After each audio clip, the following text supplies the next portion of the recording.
'Tis the season for many awesome things. Good food? Check. A nice little break from school? Check. Oh, and let's not forget the gifts. Big gifts, small gifts. Even that pet lizard your little brother caught and then gave you. Thanks, bro. Whatever the present, receiving a gift is never a bad thing. But have you ever wondered what kicked off the whole presents under the tree holiday? Giving gifts at Christmas actually started with one gift. It was a gift that would ultimately change people, history, and the world. And the thing is, this gift is still impacting people. Because once someone receives this gift, they pass it on to someone else. No wrapping, no card, no lizards. Just a personalized gift that has the potential to change someone's life. Because when it comes to Christmas, it's all in the present. Christmas. It's the most wonderful time of the year. It's hard to argue with the awesomeness of the season. I mean, you get a break from school, and if that doesn't make you feel closer to God, I don't know what will. We spend some time with friends, and everything is nicely decorated, and just seeing presents under the tree makes you feel like a little kid. When I was growing up, someone told me that at Christmas, giving is better than receiving. And in my head, I was like, not really. Presents are awesome, and getting new things is one of the best parts. But I have to admit that being generous feels pretty good too. At Christmas, a lot of families get to do both. They get new presents, and then they get to be generous enough to give away the old ones. It's like a merry win-win. And maybe you've noticed that generosity and giving is talked about more at Christmas than at any other time in the year. More money is given in December than any other month. In fact, it's almost 25% more. This is the time when we naturally think about helping families in need by providing Christmas presents or a meal. We visit soup kitchens, we donate clothes, we drop off food at the local food pantry. And even if we don't consciously think about it, this is the season where people are just more generous. It's also the season of the bell ringers. In front of Walmart or Target or the mall. Sometimes they're even dressed up like Santa Claus. You know who I'm talking about. They ring their bell and they stand next to a bucket where people come by and drop in their spare change or their extra dollar or their gum wrappers if they have like zero Christmas spirit. They ring that bell in the freezing cold and in the rain, hoping that their charity will benefit from the spirit of generosity that everyone feels at Christmas. You know what's interesting about bell ringers at Christmas? Even if they make us feel a little uncomfortable, or if they're blocking the entrance a little, we never get mad at them. No one shoves them out of the way or wishes they weren't there. Christmas wouldn't be the same without the bell ringers. It would feel less Christmassy. And we like it when we see people helping people, especially this time of year. I mean, wouldn't it be weird if it was July and you went to Chipotle with some friends and you saw that bell ringer asking you to donate? You'd be like, seriously? Come back in 6 months. I'll think about it then. But right now, my money's going towards a burrito bowl. It's just not the same. For some reason, our spirit of generosity is just more in tune at the Christmas season. And even if you aren't a very generous person, there's still probably something inside you that wants to participate in some way. There's something inside all of us that just feels like Christmas is jumping in to help our fellow human. But isn't it also true that part of you feels uncomfortable with that as well? We may not say so out loud, but isn't there this tiny part of you that cringes when you see the bell ringer? This part of you that wants to avoid eye contact and be unnoticed because you know that if you look up and he says Merry Christmas, it's game over. You're going to empty your pockets. In fact, I'd bet that some of you have that same feeling right now. I mean, come on, the speaker at church is talking about giving. This can only lead to one thing, an opportunity to give your stuff away. Well, let me put you at ease. That's not going to happen today. But there's still something inside us that feels nervous when the subject comes up. It's not that we hate helping people or that we hate Christmas. It's just that the whole idea of generosity comes with a lot of guilt. We feel guilty because we don't have money to give.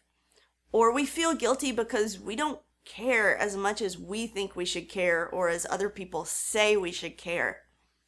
We have nice things, and maybe noticing the needy reminds us that others don't. Or maybe we feel guilty because whenever we do give something, it just doesn't feel like much. There's nothing fun about feeling guilty. And that feeling seems to pop up this time of year more than any other. Why is that?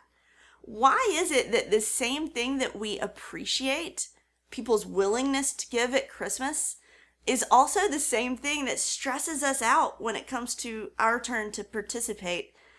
Is there a way to enjoy the season of giving without it feeling like the season of guilting? Even before Christmas was a thing, people felt this way about giving. In the earliest parts of history, the Bible is clear that God wanted his people to give to others.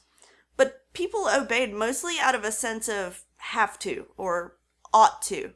There was definitely no warm, fuzzy feelings about dropping some change into the bucket of a bell ringer in a Santa suit. Giving was an obligation by law. And that's how guilt came on the scene. And that's how generosity worked until something happened that changed all of history. Christmas happened. The first Christmas, actually. And whether you grew up in church or not, or no matter what you believe, you're probably at least a little familiar with this story. Mary and Joseph have a baby. There were shepherds and wise men, and there's a song about a drummer boy, although I'm not sure how he ended up in the story. And there are all these people here to see this baby. And the baby is God's son, the first Christmas gift. And we've seen the nativity scenes and heard the story so many times that it can be tempting to just check out. But I want to challenge you to actually tune into the message today, because the way it all begins changed everything. What's the first thing that we discover about God in the Christmas story? I mean, the Christmas story centers and begins around one idea: God's generosity. God gave. In fact, he gave everything. Now, this verse isn't your typical Christmas verse, but it so perfectly describes what God did and why the Christmas story even happened. John, who was eventually one of Jesus' followers, said this: "For God so loved the world that he gave his one and only Son, that whoever believes in him should not perish but have eternal life." God gave. Before the angels started singing, before the shepherds started hightailing it to Bethlehem, before Mary got the news that she would be a teenage mom, before there were barn animals and crowded inns, before there were swaddling clothes and gold and frankincense and myrrh, before all that, God decided to give. And it wasn't out of guilt. He didn't have to. He wasn't guilted into it. He wasn't persuaded or pressured or reluctant. He's God. He could have done anything he wanted. But out of his joy and his love for each one of us, he chose to give. He sent his Son. He didn't start by asking for us to be generous. He started by demonstrating his generosity. Now let me ask you a question. Have you ever given to a person or a cause not because you felt guilty, but because you just wanted to? Have you ever donated a meal or presents to a family? Why did you do that? My guess is because you knew or you understood their story. Either you knew the people or you learned that there's something or someone like you. And when you have a personal connection and you see the need, it moves you to action. In one way or another, their need became personal to you. And you're going to be more inclined to give when you know a family in your neighborhood lost everything they owned in a fire. You're going to be more inclined to give because you're connected to them. It's personal to you. But when the cashier at Target asks for money to give to a cat shelter, the urge to give just isn't as strong because it's not personal and because it's cats. The difference between feeling generous and feeling guilty is when it becomes personal. You're more likely to give more and do more when you know someone's story. And the same thing is true of God, and that's what makes Christmas so amazing. God giving us his son didn't make any sense, but he did it for the same reason that you give. It was personal for him. You and your story mattered. God saw you, and he knew you, and he loved you, and he was moved with compassion for you, and so he gave. God doesn't just ask for our generosity, he demonstrates his. God gave because he was so caught up in you, in what he wanted for you, in who you could become, and in the potential that he saw in you, in the hope that he had for you. He wanted to do something to make everything he saw possible, a reality. And so 2,000 years ago, he made the most generous offer humanity will ever know. He gave his son. And when he gave that present, something inside every person since has been affected by it. The verse in John can just as easily be read this way. For God so loved you that he gave his one and only son, that if you believe in him, you will not perish, but have eternal life. At the start of this Christmas season, I'm not going to ask any one of you to be generous today.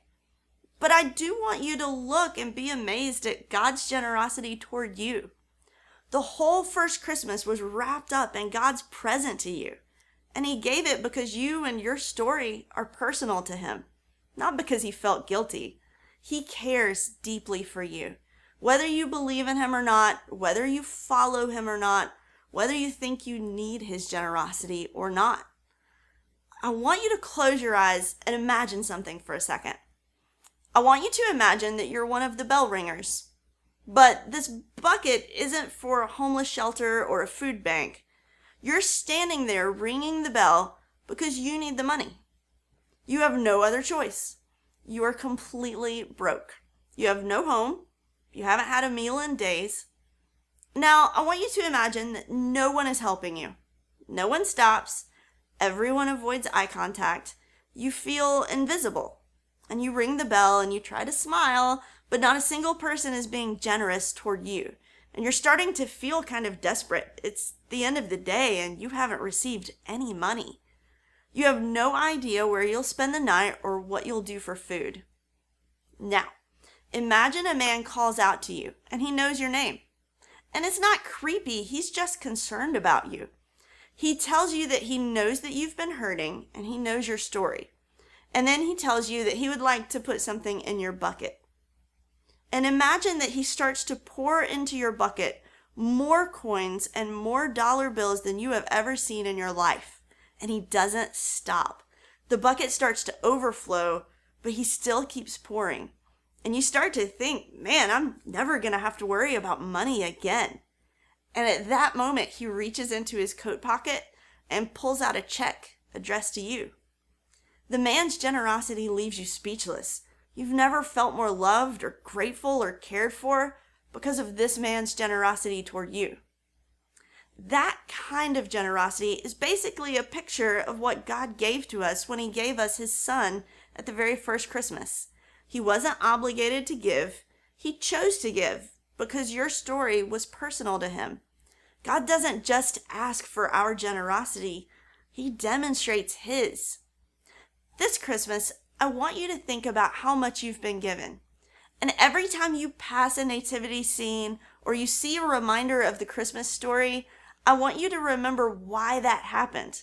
Because you and your story matter to God.